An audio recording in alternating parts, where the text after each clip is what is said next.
Hello, I'm Harry Stachini and you are listening to the Staff Room Podcast, the show where each week I share anonymous stories from teachers who are overworked, underpaid and close to a mental breakdown. So think of it as teacher therapy, as they remind us of all the troublemakers, class clowns and the flat-out criminals we all remember from school. So join me and my guests and hear what your teachers really have to say.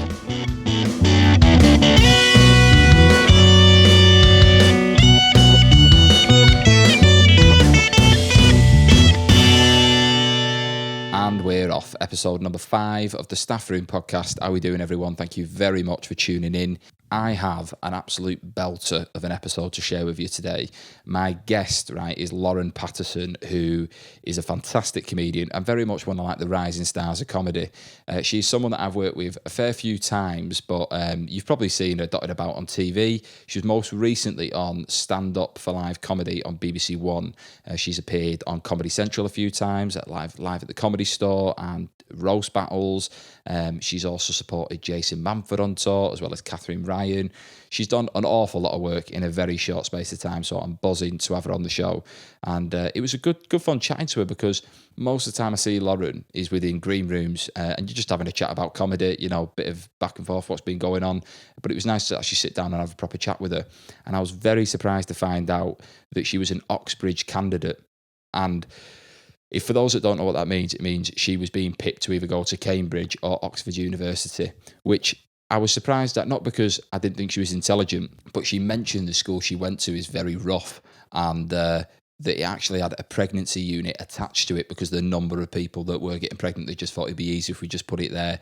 So when she said that, I was like, I would never expect that. She also mentions within the episode that being at the school she was at, it wasn't cool to be seen as intelligent, so you kind of had to keep that to yourself. But it was really, really good chatting to her, because she spoke about social circles at school and how they changed as she got older, which I think a lot of people will be able to relate to, because we've all been down that path before. She even tells me about the time her and her class came together to try and get rid of a new teacher they were given because they preferred the old one. Which was interesting to see that people would actually come together to try and do that. But then she reflects at the fact that, you got to remember teachers are only human. But she will explain more about that within the episode. As you can tell, I'm just excited to have her on the show, because it's a great episode and there's a lot within it.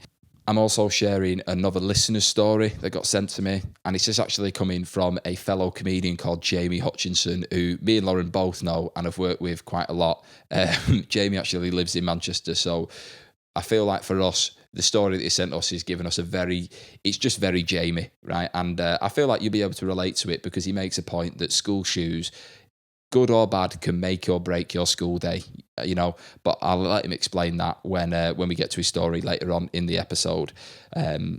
Once again, thank you very much to everyone that has tuned into this and is spreading the word, because I swear to God, each week it's just getting a little bit bigger every time, right? Like the empire's expanding. So whatever you're doing, the people that are listening, it is working. I mean, I'm actually seeing more people in Israel. So the fella that is listening in Israel, if you've told the person next to you whether it's the cubicle, you know what I mean, or the neighbour or whatever, I don't know. I said cubicle, like a desk cubicle, not toilet cubicle, you know what I mean? Just to, respect you there. But you know what I mean? Whatever you're doing, it's working. That's what I'm telling you. So please keep spreading the word.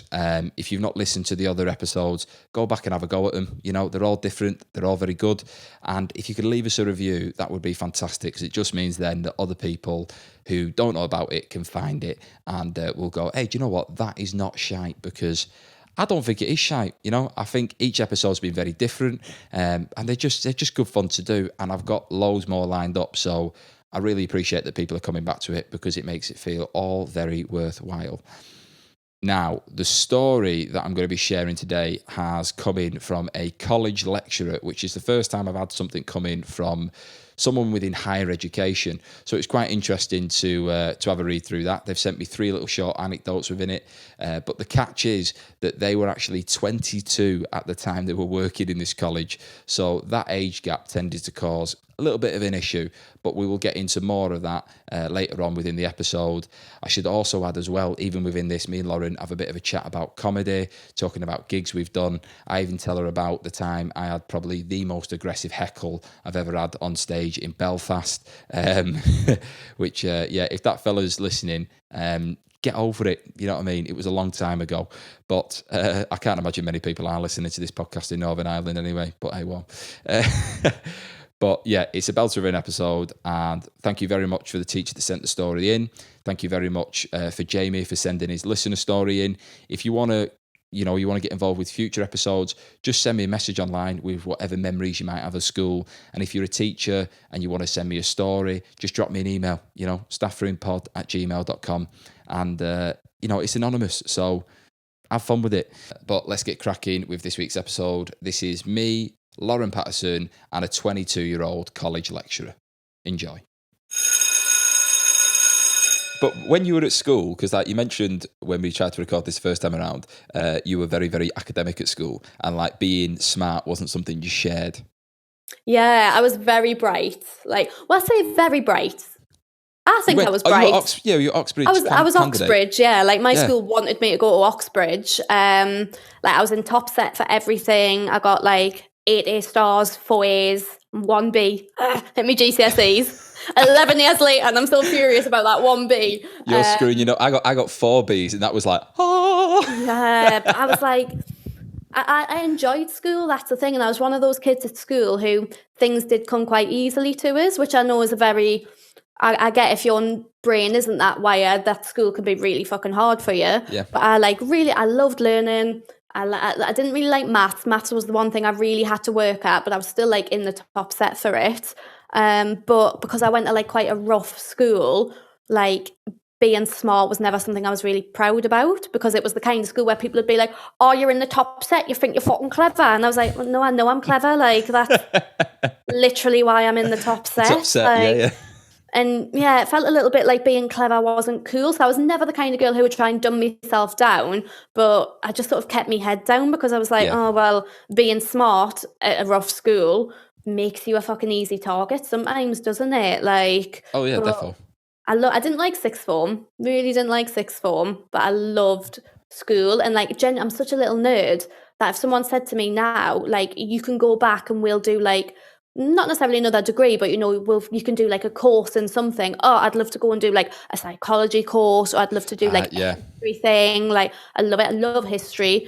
Every country not every country I've been to, but I went on holiday to Athens with my ex, and I really wanted to go on a walking tour.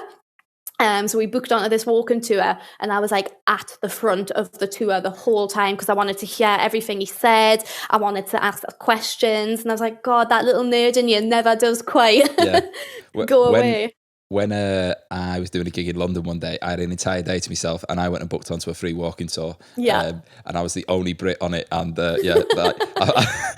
almost people looking at me like, why do you need to be here? I was it's my country too. It's just, exactly. I like the heritage, And I went on a really good one in Belfast. My best friend's from Belfast, and we went over for New Year a couple of years ago, and had sort of the daytime to ourselves, me and my ex. So again, we booked on this walking tour, and I just find it fascinating. And I think, especially as comics, we know our country inside out because we travel around it. So I find it quite interesting, learning about different places and stuff like that. And I find it mad when I'll talk to people and they're like, I've hardly been anywhere in the UK. And I'm like, you mean you've never been to Scunthorpe on a Thursday? What is wrong with you? But I love it. I love stuff even now, I love learning new things. And I did the You're Dead to Me podcast with Greg Jenner, the history podcast. And I was buzzing that I got booked to do it. And my episode was Mary Shelley. So I learned all about Mary Shelley, because I don't really remember doing Frankenstein in school. I think we did I didn't do Frankenstein at school. Did she write Frankenstein, Mary Shelley? She wrote Frankenstein, yeah. And I've got a really vague memory of it. So maybe we did do it, but not intensely. And this podcast, I shit you not, no offense, was the best hour and a half of my life. I loved it, because there was obviously Greg's a historian, and then there was another historian there, and I learned so much, and it was amazing. And you listen to the podcast back, and you can hear how genuinely excited I am to be learning stuff. And I remember texting my ex on the way back, and I was like, I've got so many new facts to tell you. And he was like, oh my God, you are a nerd, aren't you? It's I just like learning stuff. Yeah, no, totally agree. When you said Belfast there, have you played the Empire in Belfast? I have been booked for it twice and cancelled it twice. Cancelled it twice. Both times, not like just because I'm being like, both times I got booked for a radio gig once. Obviously, I was like, I'm going to do the radio gig. And then one time I was really poorly and genuinely couldn't get on a plane. And I was like, all right then. So I've had to cancel it twice. So I doubt I'll get booked ever again for it. I did that. This was the October 2019. And it was the first gig I'd ever done where I had to get on a plane, right? So that I was like, Jesus Christ, I'm flying Flybe, right? Here we go. Next stop, Apollo. Yeah, exactly. And I was like, this is unreal. So when I got there, I had like a few hours to kill before the gig, and when I got a bit of food, and was just like quite excited because I saw the room, and it's a massive room. Yeah.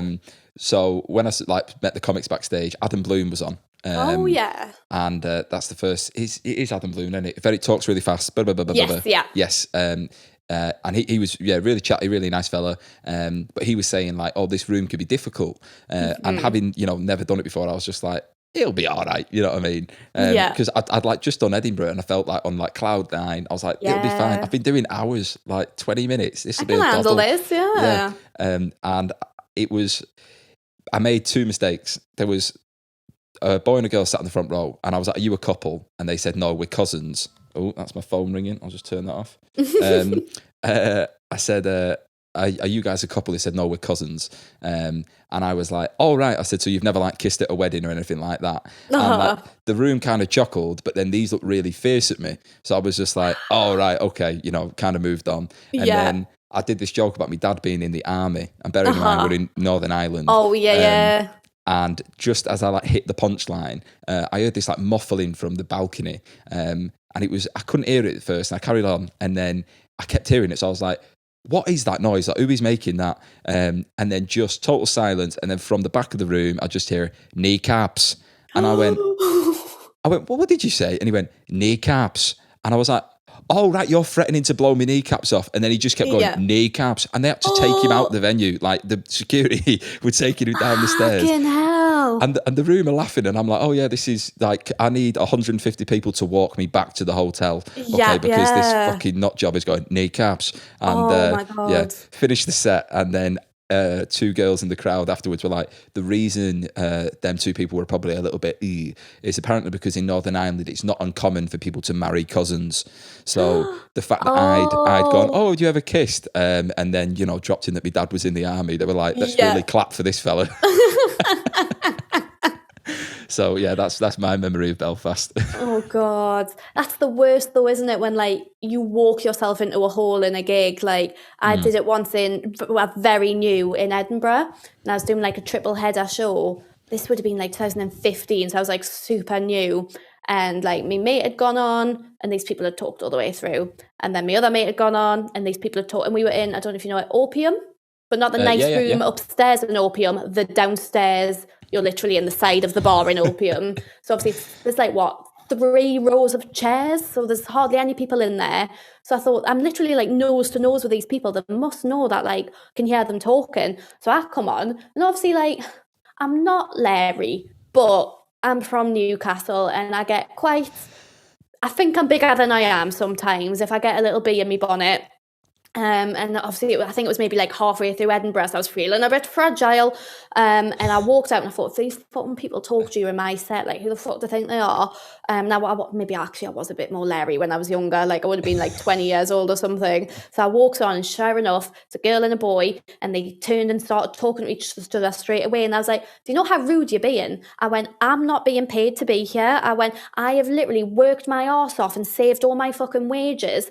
I'm paying like a month's rent on a flat I'm not living in so I can be here." I went, "I'm sacrificing so much just because every day I want to come on stage and try and make people laugh, and I want to be a better comic." I went, "And there's dickheads like you who come and just sit in the front row and talk all the way through it." I went, "Do you know how..." And I really ripped into them, and they looked like proper rabbit in the headlights. Yeah. I've never spoken to anyone like that at a gig before, and I've only ever maybe like once or twice spoken to someone like that. It was really out of character for us, but I was just so like angry. And then they looked really, really sort of shell-shocked. And then the guy went, and then my mate and the 2 people on the like all three of us on the show were all from Newcastle, and this guy went, "Oh, I'm really sorry, but she's Spanish, her English isn't great, and she's struggling with the accent, so I'm translating words she doesn't understand." And I was like, oh. And then all of that you've just said, and her face slowly changing, like, I was enjoying it. Because that's the thing, she probably didn't even massively know what I was saying, because I'd gone like full fucking Geordie by this point, but she could obviously tell I was like not happy, and she's probably thinking, God, I'm having a lovely time, why is this girl shouting at me? And I felt awkward. And like I say, there was maybe 8 people in the room in total, and I thought, well, I've just alienated a fucking quarter of the crowd there, having her in one. But I'd made this really weird atmosphere in the room, and I felt so awkward, and I felt so bad. It was a big lesson though, of being like, maybe don't jump in so like aggressively. But God, it was Edinburgh, I was stressed. How come you didn't like sixth form? So in a way it was weird, because I was doing the subjects I really wanted to do and I enjoyed. So technically, like in terms of lessons, I probably enjoyed it more, because I was doing English language. Fucking loved English language. I liked learning how kids speak, because my nephew was maybe about like 1, 2 at the time, so I found it all quite like interesting, because I could apply it to him. Loved that. I did French. Very good at it at GCSE. I got like an A star at French at GCSE. I was fucking sick at French. I got higher marks at GCSE French than the 2 kids whose native language was French. Like, I was really good at French. So I was like, oh my God, I love it at A level. No, found it really hard. Didn't enjoy it. Didn't do very well at it. I did, but still, like, it wasn't awful. And then what else did I do? Is that my dog coming back? I did drama, obviously, which I loved, and I did media, which I loved. So the lessons I was doing were more enjoyable, but I felt like my friendship group was changing, because I'd had like this really sort of tight group of friends through secondary school, and then we went to sixth form, and obviously your classes are a bit more mixed. So like sort of my friendship group kind of merged with like this other like group of girls, and we became like this bigger friendship group, but I felt like I was starting to be a bit pushed out. So it was this weird thing where like I loved the lessons I was doing, and I loved the fact that I could be like finally just learning about the things I wanted to learn about, and you know, with people who had similar interests. But I felt like my actual friendship group was sort of shifting, and the dynamics were shifting. And I think as well, I was coming into my own a bit more, and I was like developing into the person who I am now, definitely. And I think so maybe I was sort of changing a little bit, and my friendship group was changing. And knowing, I think it happens to everyone at some point when you think, I don't fit in anymore. And I really felt like I didn't fit in with like this group of friends. And I remember I think I've mentioned this before, and I'll feel so awful if these girls do listen, but I always remember there was one time where a girl was having a party and I was the only person not invited. And like afterwards she was like, well, if she wanted to come, she should have just said like everybody was invited. And I was like, no, you made a Facebook event and you invited everybody, but you missed me off. Several people told you've missed Lauren off, and you never at any point went, oh, Lauren, yeah, it's fine for you to come. And I was like a very anxious kid. So I thought, unless this girl whose party it is has explicitly said to me, you're invited to this party, you know, you can come, I was never going to just turn up. Never. Like, I would have felt so awkward. So just little things like that started to happen where like I felt like I didn't really fit in anymore, but I so desperately wanted to fit in, because I was like, but these are my friends. Like, I've known these girls years, but I felt like, I don't know, I just didn't really fit in anymore. So I felt a bit like weird. I had like a few really good friends, and that was fine. But on the whole, knowing you're like, oh, things are changing. And again, I think it happens for everybody at some point. Like, I think some people it happens if they leave and go to another sixth form, or some people it might happen when they go to uni. But that was the point where I thought, oh, hang on, like these people who are like my best friends, who I thought I'd be friends with forever, I'm starting to feel like they don't want to be my friend anymore. It was a bit but it was fine, because I danced and I did drama, so I had like friends in other groups as well. But I think that's why I then loved uni so much, because I'd had 2 years of feeling a bit like, God, I don't know if these people like us anymore, and I feel a bit left out, and I feel a bit excluded, and I don't know what's happening. Then suddenly I went to uni, and I was surrounded by people with the same interests as us and stuff, and I was like, oh, this is fine. Like, this is fine. Like, maybe it was just that you were all growing up and starting to like become slightly different people, and you didn't maybe gel anymore, which is fine. It happens. Like, they're not bad. I like them. Like, they're still lovely girls, but you don't keep in contact with them. Yeah, and I think it was just this sad thing where, like, especially when you've been friends with people for like 5 years, and then suddenly you're like, oh, hang on, why do I feel left out of my own friendship group now? So I think that's what I found hard, like that dynamic changing and people sort of changing a bit. But like, if the text is now being like, do you want to go for drinks? Of course I'd still go for drinks with them. Yeah. But when you're like sort of 17 years old, it is a bit of an odd thing when you're, for the first time, you're starting to feel left out and you're like, this is weird, like we're all growing up and I get that we're all slightly changing, but why do I feel like everyone hates me? Like, I haven't done anything wrong. I know. I think definitely a lot of people can relate to that. Because I'm the youngest in my year, so I didn't go to sixth form. I went to college. And the college I went to had a few lads that I'd known from school, but we're all doing different courses. So I was in a class with, I didn't know anyone. So it was just like, I didn't mind that because I thought I don't mind meeting new people. But a lot of people who went to sixth form together, quite a few of them went to the same uni together. And like, I don't know, in my mind, I didn't, each to their own, but I just thought I'd rather go into a new environment where you can go and meet new people. And you're constantly just then expanding because like the lads who went to the same uni, if they got in touch with me and said, do you want to go for a drink? I'd say yes. But it's not like we hang around together all the time or anything like that. But I think that's the thing as well. Like at my school, I think it's changed now, but back then not many went to uni. So I think I was one of the few people who was like wanting to go to uni and stuff. And I think maybe like looking back, I'm like, did that make us stick out a bit? And like, did people did that? I don't know. Like, did you? I remember, go on. I went to uni in Newcastle. I went to Northumbria, but I moved out and I went into Halls. And I remember like inviting some of my school friends to like a party in Halls, and it was weird because like there was all me sort of uni friends and then there was all my school friends, and it felt like, West Side Story when they're on like two opposite. Year 6 disco. And I was like, oh God. And you feel a bit like as well, like you're like, oh, well, that's like my old life and my past and my friends who I've grown up with. And then these are like my exciting, and I want to be friends with them both, but I don't know how anymore. Like, this is weird because I've gone off to this, fair enough, I'm in the same city, but, I've moved out and I'm now like living with flatmates and I'm going to uni and it's all so exciting. And then you feel like, I don't want to say that you outgrow your school friends because that sounds horrible. I don't think that, but I think you definitely then, maybe the people who haven't gone to uni, you do sort of take a slightly different path to them. I think everyone kind of, kids don't have an identity, you know what I mean? At like 10 and 11, that's why they're all like, my dad's this, my dad's that, because it makes them feel like they've got something different in comparison to the other kids. And as everyone gets older, you develop more interest in specific things, and you get an identity. So when you're 21 or whatever, and you're thinking, oh right, James, who I was mates with in primary school, is now a completely different person. But it's like we've known each other that long that it's like I still have to kind of call you my mate, Yeah. But it's just one of them. The story that I got sent actually came in from a college lecturer, so it's like the first one that I've had come through. But the context is this lecturer is 22. So that's hard. That is hard. And that's like they've sent a few little anecdotes. But the first one is about that, like students almost looking at a teacher and being like, "How are you in this position?"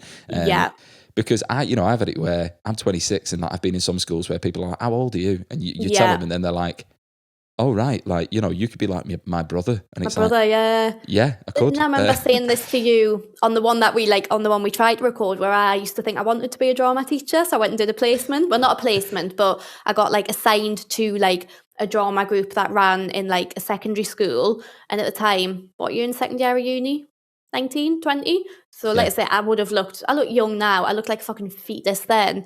And I remember turning up to this school, and I think they were sort of like 7, 8, 9, the kids who were like welcome to come to this drama group. And they were just like, I don't want to say they treated us with no respect, because it wasn't like they were like naughty or bad to us, but you could tell I carried no authority, because they were like, she's just a kid like herself. Well, I don't think they thought I was a kid. They knew I was older than them, but like I didn't have the same authority that like someone who looks like a fully bloody grown adult did. And I think that's what put me off potentially going into teaching, because I was like, I can't have the respect and the authority because I just look like their sister. And I think that's what they felt like, the kids there. They were like, this is just like someone's sister's coming and is trying to teach us drama. Like, no. I was like, get fucked. The story that I got sent, right, I'll get cracking with it.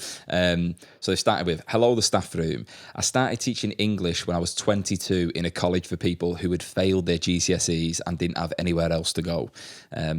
if you did that when I went to school, you ended up in the co-op. That's where you didn't end up going to college. You just ended up in the co-op, which I handed a CV into when I was 16 and didn't get a job. And my dad was like, of all the places that they're not hiring, they wouldn't take you. I'm like, thank you.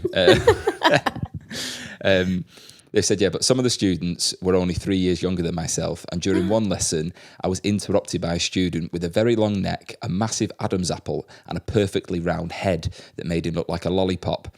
He clearly felt this was an injustice and couldn't keep it in any longer. He shouted, "How old are you?" "I'm 22.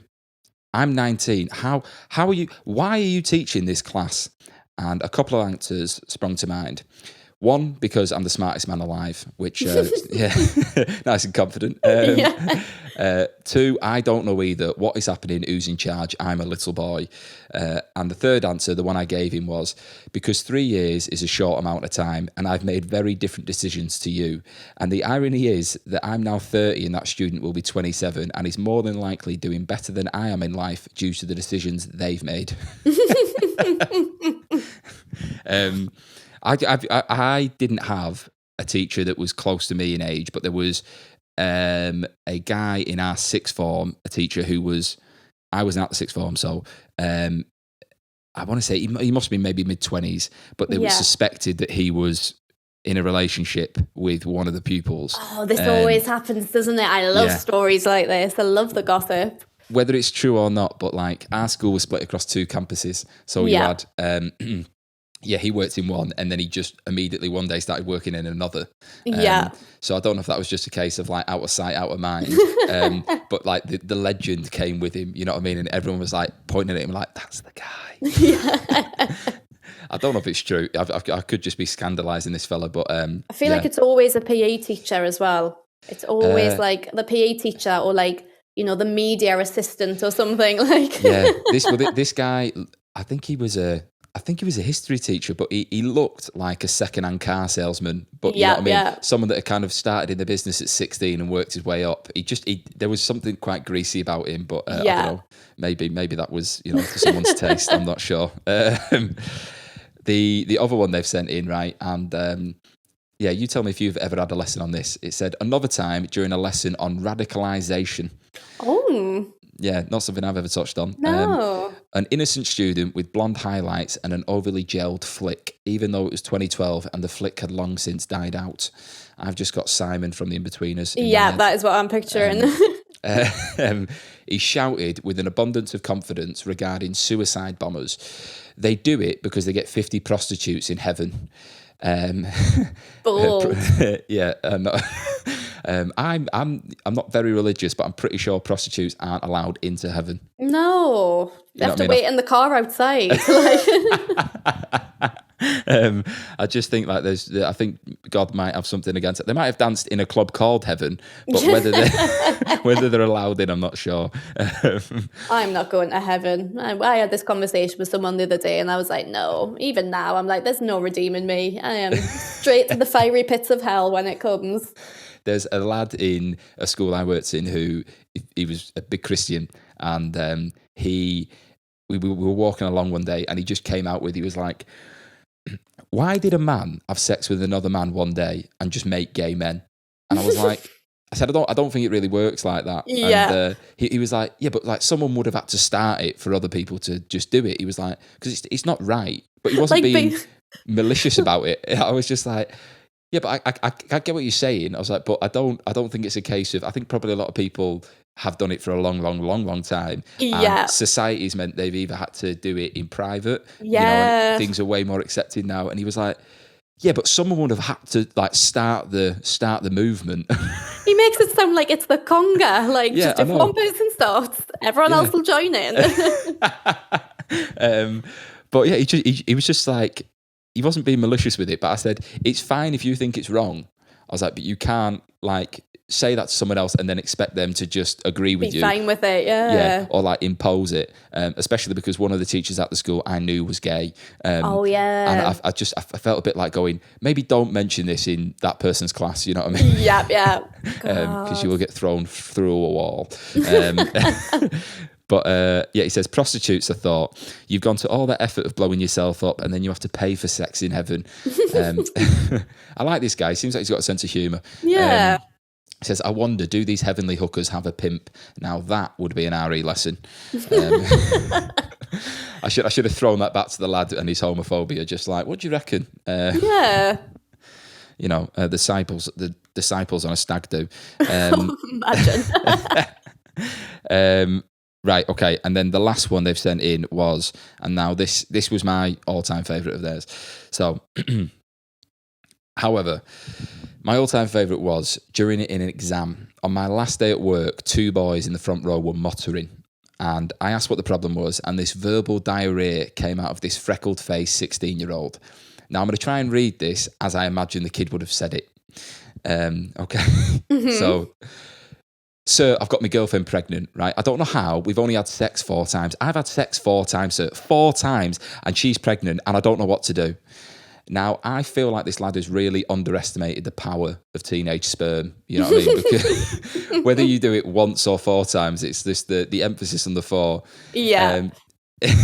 He continues, he says, my mum doesn't know, her mum doesn't know, I'm screwed, sir. I'm only 16 and so is she. I'm only 16.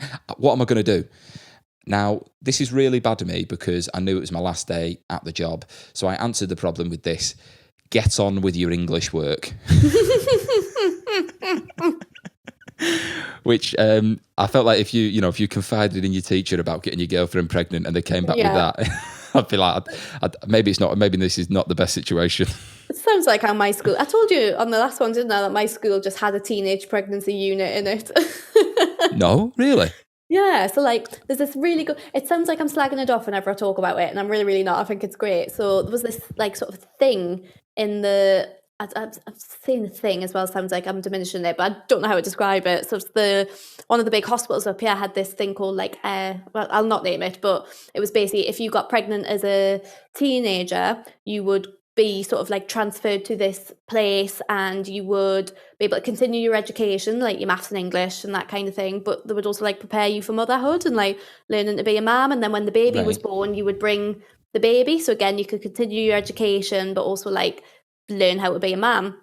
This unit then moved from the hospital in city centre to my secondary school. Like that is where they were then based. So the only logical explanation I can think of is that so many girls from my area were getting referred. They were like, should we just save their bus fare? Like, should we just move it? So we got like a new school built, but they left like the old sixth form building. And this building became kind of obsolete because like it used to be that like there was the school and then the sixth formers would have their lessons in this separate sixth form building. But when we got like the new school, sort of everybody just was based in this new school. So, but we still had this like weird old sixth form block that kind of didn't really get used for much. So it was based in there. And it was this mad thing where you would walk past it and just see all these like pregnant girls and like girls with babies. And it was just so like you couldn't quite get your head around it at the time when you're like 16, 17 yourself and you're walking past and you're like, I couldn't imagine like having to try and learn Pythagoras while a baby's crying. Like,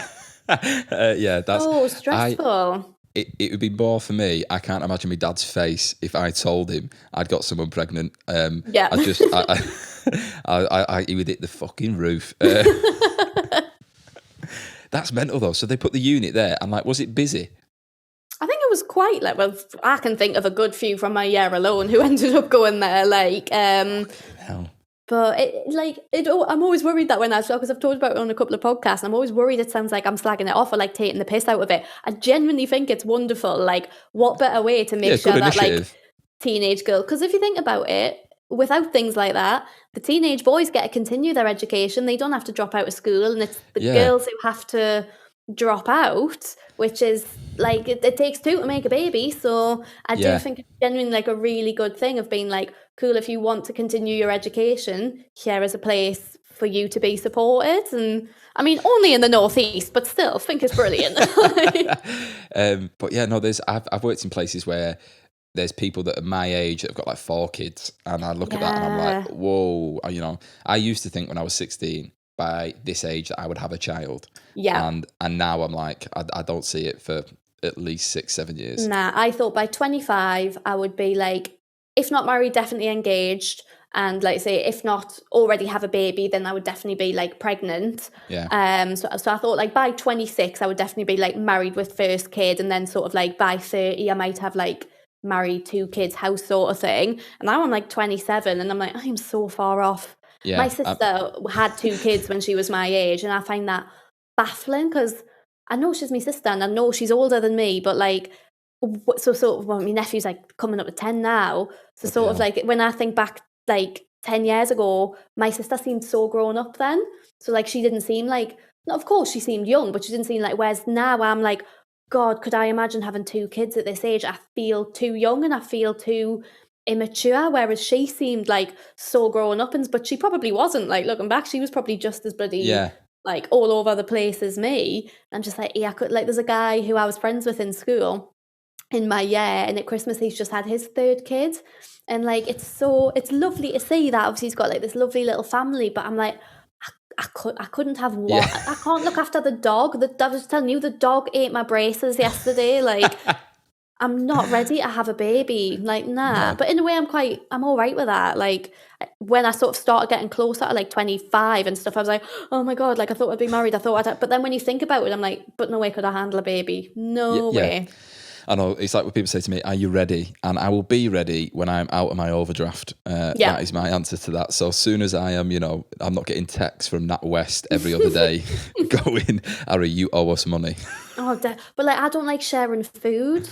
And I think that's how I know I'm not ready for the responsibilities of a kid. When like you'll see like a parent having their food and they'll be given like my friend, they've got a little girl who's about 18 months old, and I've noticed like when they're sort of eating, she'll kind of like, she'll want things off their plate and they're like, oh, do you want a little bit? And they'll put some on for her, and I'll just think, nah, couldn't. If that was my kid being like, well, I want something off your plate, I'd be like, well, go and fucking cook it then. Like, no. I'm too selfish to have a baby. It's the sacrifice of time, like that's the bit that like makes me go, there's no amount of freedom that I want to give up, I like my sleep too much. I don't function on like broken sleep and stuff, and I think I'm not a more, like, I knew we were recording this podcast at 12, so I was like, I'll get up at 20 to 12, like that's an option when you've not got kids. Although the dog did shit twice in the living room because I took so long to get up, and I was like, that's my fault. I should definitely have took you out by now. I've been getting listeners to send stories in, okay? Yeah. And the last one for last week was someone sent it in about a teacher who basically roundhouse kicked a student out of a classroom. Yeah, please. And the kid was being a bellend, but all the kids in the class kind of rallied together and wrote a witness statement of denial that the teacher did nothing because they wanted the teacher to keep the job and, pass maths. We love which is to great. See it. Yeah, which is great. That when because I think there's so many stories about like kids being shitty to teachers. I remember we got like this new English teacher, and we'd really liked the English teacher we had before, and this teacher was like completely new to the school and stuff, and we were vile to her looking back. We started like a petition to get rid of her and stuff. Bloody hell, that's organised. Yeah, we were really awful. And then by the end of it, I can't remember if we had her for a year or 2 years, but eventually we all really warmed to her. I think it was just that thing when like as a class you've had the same teacher for a couple of years and then you get someone new and you're like, no. And I think there's so many stories like that of kids being shit to their teachers that I love when kids like rally round their teacher. Yeah. Our form teacher was class. Love him so much. Got him on Facebook. I think he's one of the 2 best teachers I've ever had. I can't pick between them. But I remember on his like birthday, we made him like a castle cake, like using like ice cream cones for the turrets and everything. And like, cool. We loved him. Like he was class. So because that teacher then that you were trying to get the petition, did she or did they catch wind of? I think that's what brought the tension in the air. Obviously, this was like years ago, but I think if I remember rightly, she got quite upset. And then I think there was that moment as a class of like, I think she was our like GCSE teacher, so we were probably like 10 and 11. There was this moment as like sort of like cocky 15-year-olds where suddenly you see an adult have feelings, and I think we were all like, oh, we've taken it a bit far. Like, and I think what it was some of the more confident ones in the class kind of started it and sort of it like swept everyone else up in it. And obviously I just went along with it because I was like, oh, everybody else is doing it. And I think I remember we all felt really guilty. And then we really got on with her by the end of it. I loved her. Like, nice ending to the story then. Yeah. But We were just testing her. That was it. We were just testing our resilience. I had a lad only recently, in fact this week, in the middle of an English lesson, call me a loser, right? I was asking him to do something and he was like fannying about and then he got it done. But like, you know, spent 20 minutes chatting and he's good at what he does in terms of writing. So I was like, just get it done. And then he rattled it off in 5 minutes. And I said, if you don't, you're staying in. So when he handed it to me, he went, I'm a winner. And then looked at me and went, and you're a loser. Right. And I like grabbed his arm really like softly. And I just went, I said, if you call me a loser one more time or just ever again, I said, I will spend the entire day holding your hand and we will walk around the school together as a pair of losers. And he just looked at me and I was like, all right. Yeah, I like that. I like it. Yeah, but it's interesting when students see a teacher have feelings because, they are human, aren't they? But Jamie Hutchinson has sent this one in, and I'm not going to keep it anonymous because you know Jamie, don't you? I know Jamie, yeah. Yeah, so Jamie sent me this, which I feel like because we both know him, we'll resonate with it more than anyone else listening. Right, he started with, I have a harrowing memory from year 9. Day before term started, I still hadn't gotten any shoes, so I told my mum and she said she was going shopping today. Now, obviously, shoes are very important at this age and they can bridge the gap if you're not a top-tier kid in the hierarchy, which is very true. Very true. He says, if you're not on the football team, but you've got a pair of Nicola Deakins or Rockports, you're exempt from being ostracised. I wanted Rockports. Did you? I really wanted Rockports. Purely because, I say, the sort of, I hate the phrase cool kids because it makes me sound like a loser, but the popular kids wore Rockports. And I remember really wanting a pair of Rockports, not because I liked them or anything like that, just because I was like, well, if I wear these shoes, like, maybe they'll think I'm one of them. And I was like, no. My mum and dad were like, we're not buying you Rockports. I had a pair of brogues, in secondary school. Yeah, and I bought them for a wedding, and then my dad was like, you can wear them to school. And obviously, for a wedding, I was like, oh, this is fine. And then walking into school with a pair of brogues for the first day, I was like, oh my God, I feel like a fucking supply teacher. This is ridiculous. But it was all right. I didn't get ridiculed. He says, so my mum came back with Man United shoes, right? So nice. I had to go into school with Manchester United branded shoes like the Div Kid. They had Juan Sebastian Veron on them, who used to play for United years ago. Yeah. But the best bit is she'd given him the shoes the summer which United had sold him, so they were out of date Man United shoes. He said, I got mercilessly ripped for 5 days till the weekend came around and my dad sorted me some proper shoes. I got some money off my dad to go and buy some shoes and went shopping with my mates and picked some very self-consciously, asking for their advice if they were cool enough. They assured me they were, so I handed over 60 quid for some shit flickers, went out the shops and my mate said, only joking, they're shit. No. Which I feel like my mates would do. Oh yeah, absolutely. He says, so I went back in the shop to go and get a refund and made up a lie saying to the woman that, oh, my mum has already bought me some, so I don't need them. And then my mate shouted, he's lying, he just thinks your shoes are shit. Oh, yeah, that's the second one I've had that's been like definitely caught my eye. But yeah, Jamie, nice one for sending that one in, mate. I love that though about like when your mates have your lives. I remember like being in, I was year 9, and it was when sort of highlights were a big thing in girls' hair, and this is pre like dip dye and balayage, pre all that shit. It was just like the highlights, and I'd never had anything done to me hair, which is probably why for a long time after I also didn't do anything to me hair. You look at photos of me doing comedy and you're like, her hair is the exact same for about 7 years. Yep. But I really wanted highlights, and rather than take us to a hairdresser, classic working class family, my dad was like, oh well, I work with this lad whose mum does hair, so I'll take you around hers. So I went to like this woman's kitchen and she did these highlights on us. And I remember I had obviously like sort of, my hair's not naturally this colour, but it was sort of like a brunette-y kind of colour, but like a light brunette. And I was like, I want like sort of like, I don't want like bleach blonde highlights. I just want like a kind of like nice, like a caramelly, like, you know, like when the sun hits your hair. And she was like, yeah, of course. And honestly, I had sort of like quite a big like side fringe at the time, because of course it was like 2008. It was stripes in my hair, like yellowy blonde stripes. And I remember at the time looking at it and when you're like, it's like my dad knows this person, so I can't be like rude. And I was like, oh yeah, I love it. And I got home and I was like, it does just look stripy. It looks ridiculous. And I used to wear my hair up quite a lot for school, and I was like, well, sure, when I tie it up, it'll look fine.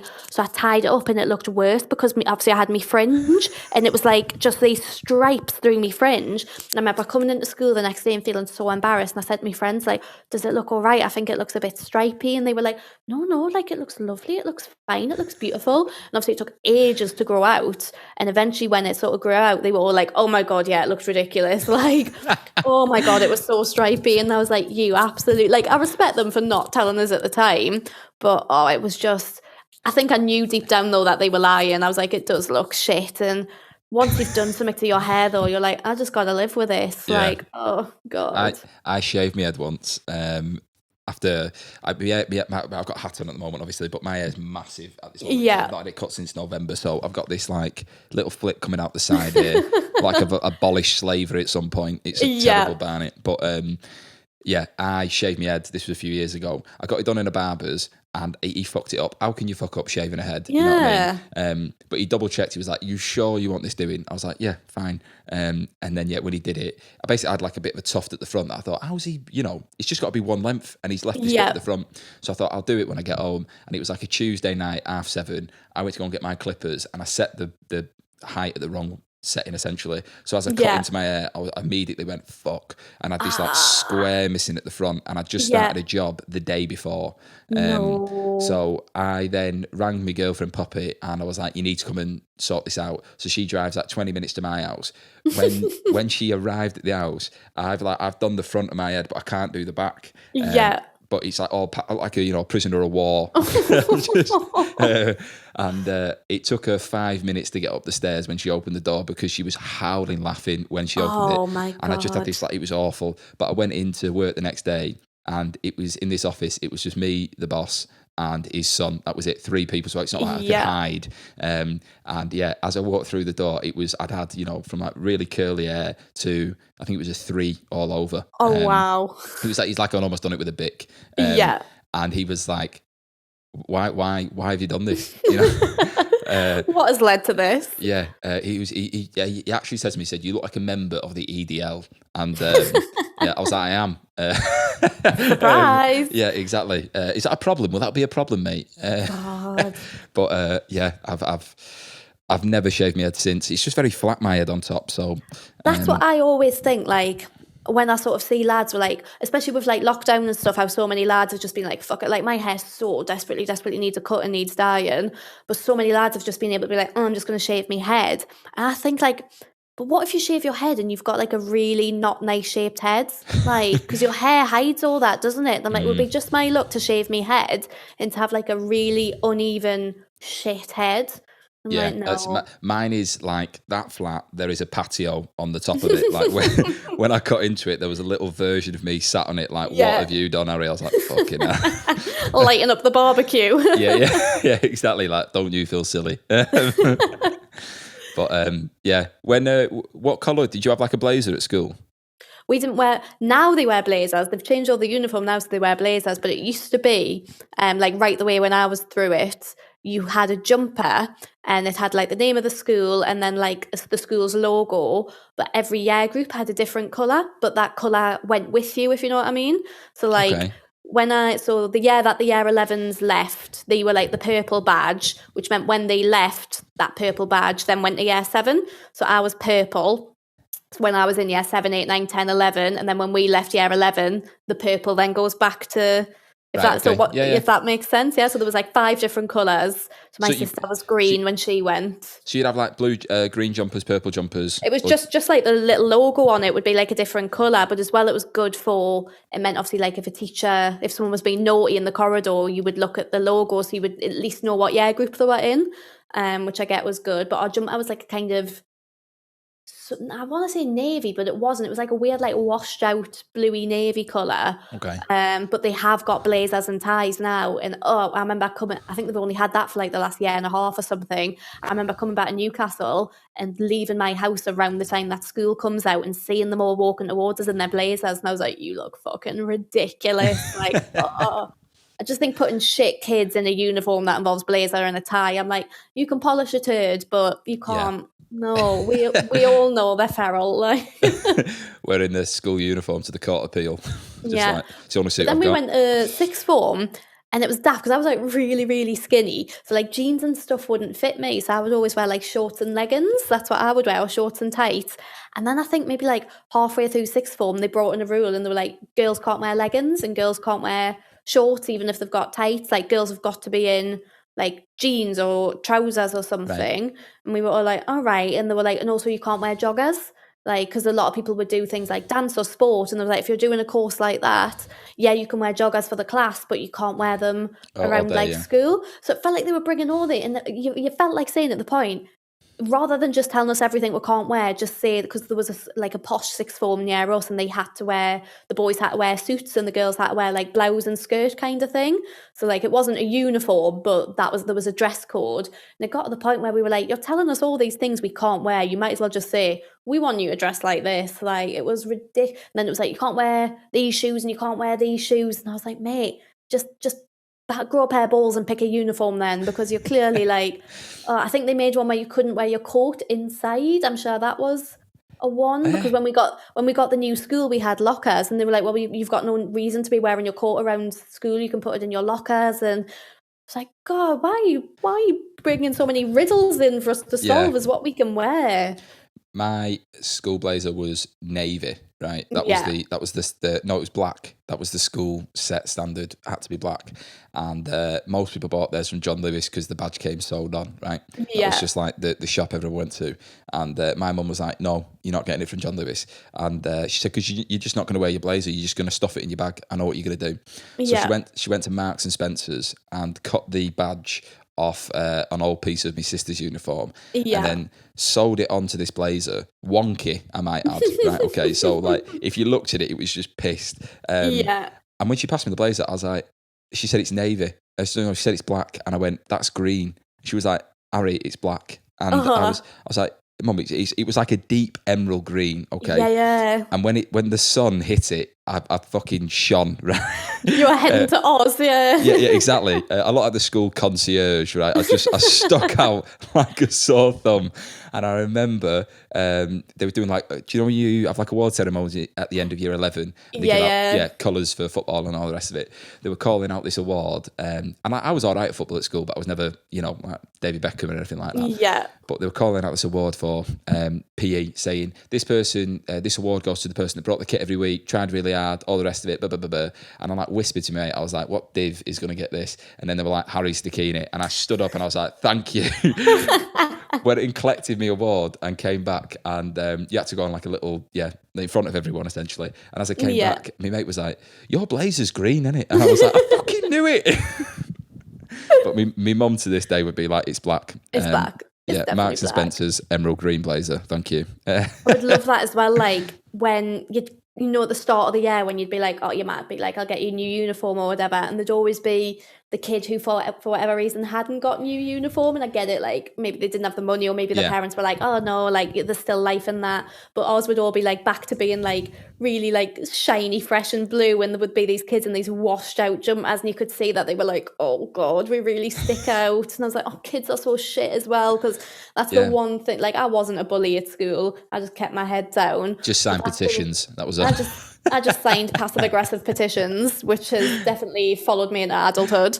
But the thing that kids go for is difference, isn't it? Like if your jumper is like washed out and the other kids aren't, or if you're wearing the shoes the other kids aren't, I'm like, oh, it's so sad. Like what was on about Rockport? I didn't want Rockport, but I was like, oh, but if I wear Rockport, then maybe they like me. Yeah, there was a thing in our school as well, right? And if your tie was really short, the cooler you were, right? Yeah. I can't there was stripes in our tie, and you had to have 3 stripes showing essentially. Yeah. But there were some people that would have a tie that would be like that.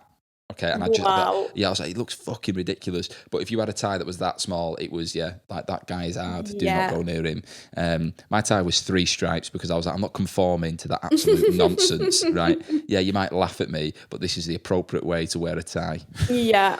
But when you're, 15 and you're saying that to someone, funny enough, they don't really resonate with it. They're just like, shut up, you dickhead.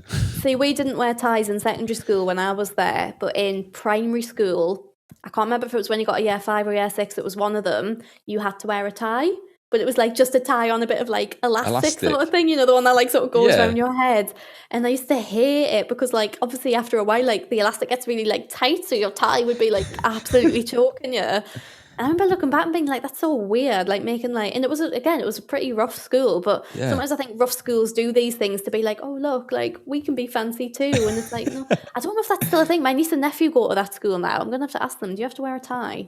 I've never seen a primary school wear ties ever. Yeah, it was really weird. Sure, I remember. No, I definitely had a tie. There used to be like, we used to call it peanutting if you pulled someone's tie. And I've heard some people call it flushing.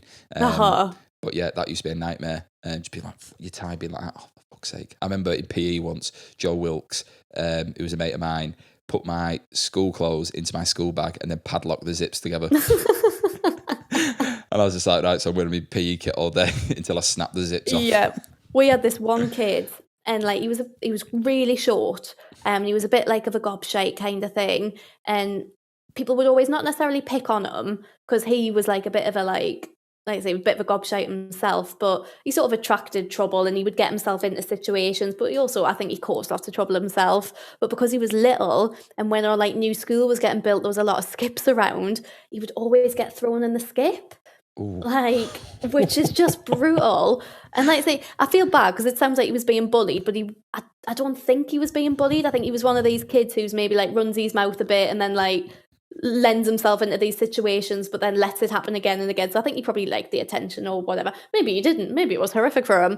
But there was one day where I think he was in the same like technology class as me. We were about 20 minutes into the class, and in he comes, like shuffling in. Hi, miss, you all right? And she was like, the class started 20 minutes ago, where have you been? He was like, got thrown in the skip again, didn't I? And obviously because he was like quite a short lad, he would struggle to get out. And I was just like, imagine that just being part of your daily routine at school, being like, but the fact that the teacher was just like, yeah, fair, like Derek's I shouldn't say his name. I don't want to say his name, but I've just accidentally said it there. If we can just bleep that. That, don't worry. He's been in the skip again. There was a lad in our school who was a little person. So he must have been like 3 foot. Okay. Oh wow, like, tiny. But he was very like popular with people. He used to run around punching people in the balls all the time. And like as a laugh, he would go along with it. Do you remember them like Nike Just Do It bags? Everyone used to have them. They were really small, right? Yeah. So he used to wear one of them, but obviously it didn't look that small on him. So they used to pull the straps like really tight, so it was like a jetpack. And then the little loop at the top, they'd hang it on the goalposts. Right? and I remember seeing a picture of that and just being like, oh, right, but he's laughing along. And then he'd let him down, he'd start punching people in the balls again.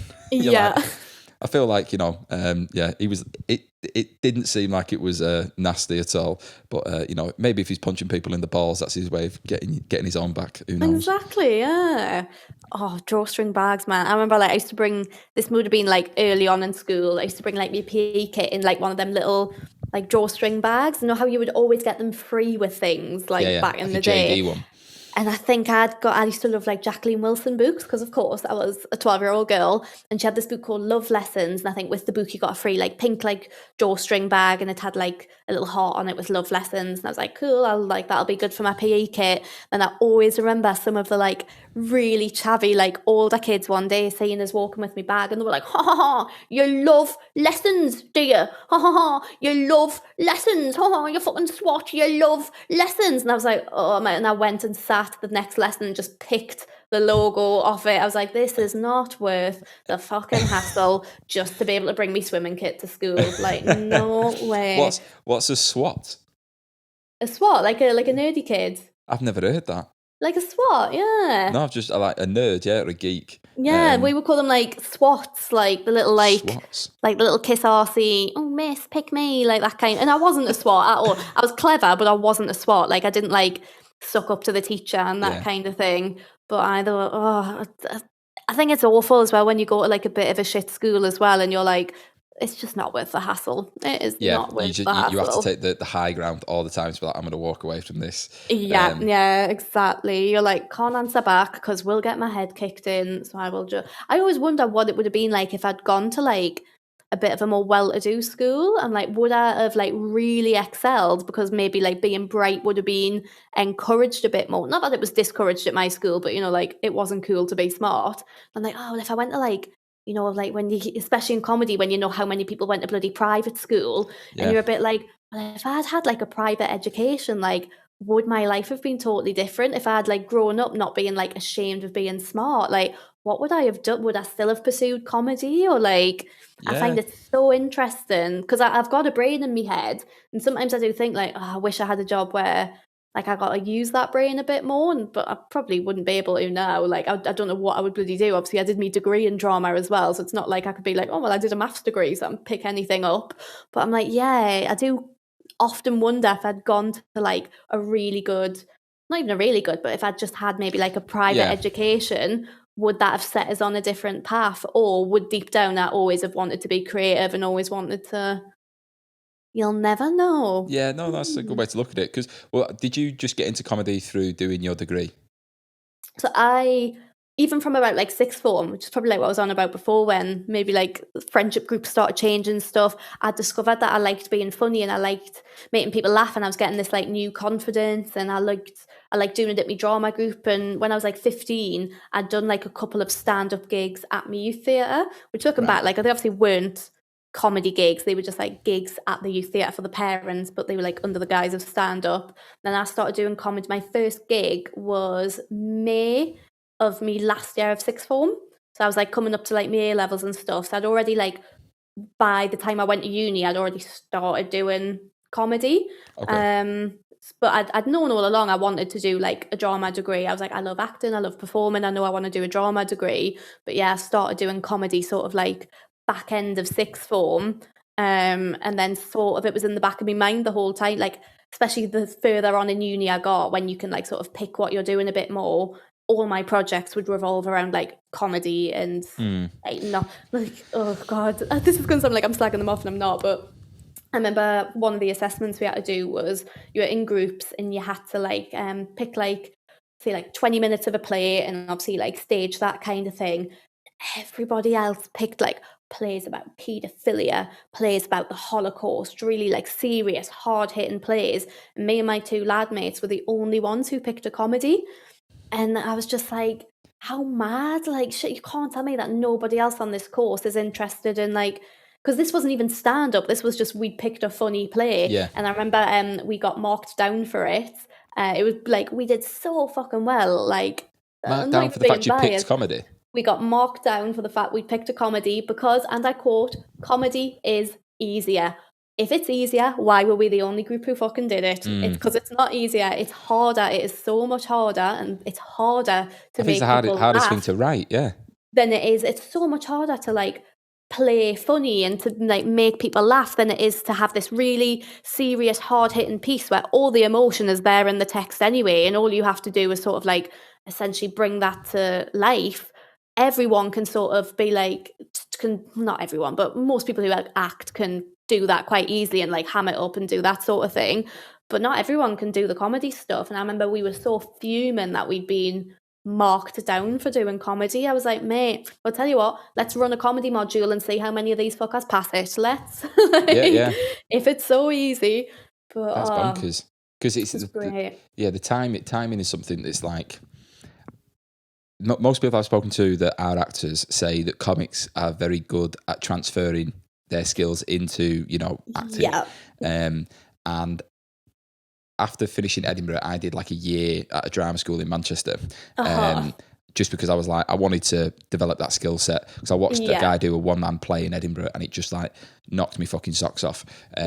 So after watching that, I was like, right, I'm going to go and do this for a bit. And when I was there, you're just chatting to people, saying about what, people's day jobs are and whatnot. And when I mentioned about doing comedy, everyone within the acting world is almost like, oh my God, I can't or even imagine trying to do something like that. So like what your teachers said there totally contradicts what the I think the general consensus is on the fact but that definitely, yeah. Because I think if we'd have asked anybody on the course, tell you what, do you want to swap your serious play and do their comedy play? They would all have gone, no, because it's hard. Like, that's the reason nobody else picked to do comedy, because it's quite a hard thing to do. And as well, I don't think their interests lay in comedy, which is fair enough. But also, I think definitely the fact that it's hard. But I think like the lecturers, or this particular lecturer, obviously just had a bit of a few of our lecturers had a bit of a snotty attitude towards comedy, definitely.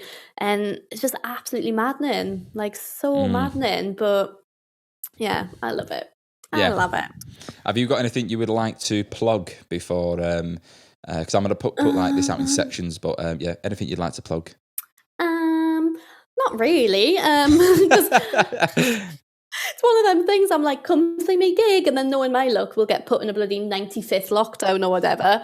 But I think, come follow me on Twitter at Lauren Pattison, and that tends to be where I will put if I have any gigs and shit. Or on Instagram, Lauren_Pattison, and that is where, again, I'll post gigs or first traps, depending how depressingly single I feel on that particular day. Is that a date website, First Traps? I'm going to start that. Who the fuck is ringing me? Sorry. Right, okay. Side note, before I wrap this up. Oh, it's Poppy. I'll bring it back later. For the past 3 years, okay. Yeah. I have had a phone call 4 times a week from various different numbers that are all asking for a man called Jazzy Maxwell. Right? Now, I honestly thought it was like a wind up to start with. But yeah, Mr. Jazzy Maxwell, he's got subscriptions out on X, Y, and Z. His car insurance is like up for renewal and all sorts. And I'm like, they ring me now and they go, Mr. Maxwell. I go, it's the first name Jazzy. They go, yeah. I go, it's not me. It is just, please stop ringing me. So you think he's just put your number? Yeah, whether he's just like changed the last digit, I'm not sure. Or he's just pulled that number out of thin air. If he has, that's even more impressive. But if there is a Jazzy Maxwell listening to this podcast, please, mate, sort it out, because I'm getting sick and tired of getting your fucking call centre phone calls all the time. And on that note, I want to apologise to the other Lauren Pattison, spelt my way, in Newcastle, who's the same age as me. Because I remember once, like, I can't remember if I searched my name or someone else. I think someone else maybe sent us it, and this girl, so I'm obviously Lauren Pattison on Twitter, and I think she was maybe Lauren Pattison with an underscore or something, but she must have occasionally got stuff that was meant for me, and someone had sent us a screenshot of this tweet, and it was like, can the other fucking blonde Lauren Pattison who does comedy please give me my life back? And I tweeted her and I was like, I'm so sorry, and we ended up having a bit of chat. And then like a few years later she got in touch again. Some lad had messaged her like being like, oh, I had a really nice night with you, babe, and all this kind of stuff. And she obviously just assumed it was for me, and she was like, dude, wrong Lauren Pattison. But he was like adamant it was her, and she was like, honestly, no, it's not, wrong Lauren Pattison. So she messaged me and was like, I think this guy's trying to find you. And I was like, this is not me. So then the two of us were like, there's a third Lauren Pattison. So I feel like one day this third Lauren Pattison, we're going to meet her and just be like the holy trifecta of Geordie Lauren Pattisons. That's ace. Thank you very much for coming on this. I've really enjoyed that. Thank you. Good chatting. Yeah, hopefully I'll see you around at a gig in the flesh soon enough. Yes, definitely. Fingers crossed.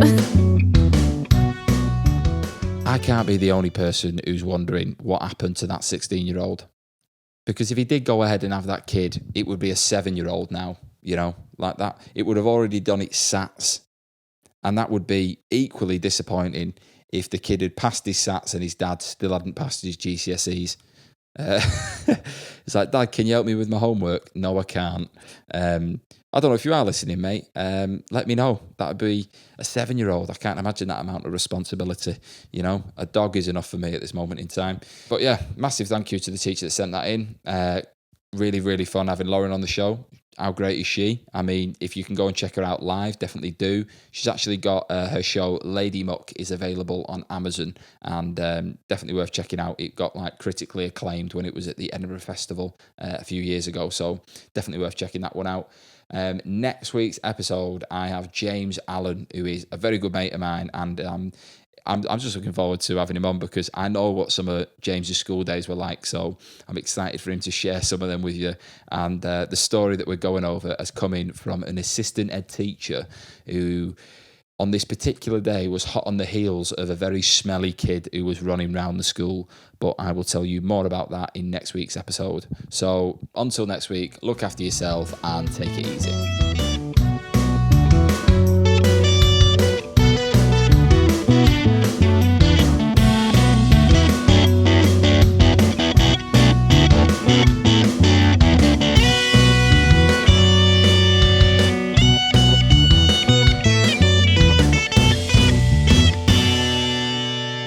The Staff Room podcast is produced by Harry Stachini, artwork by Poppy Spinks, and soundtrack by James McGraw.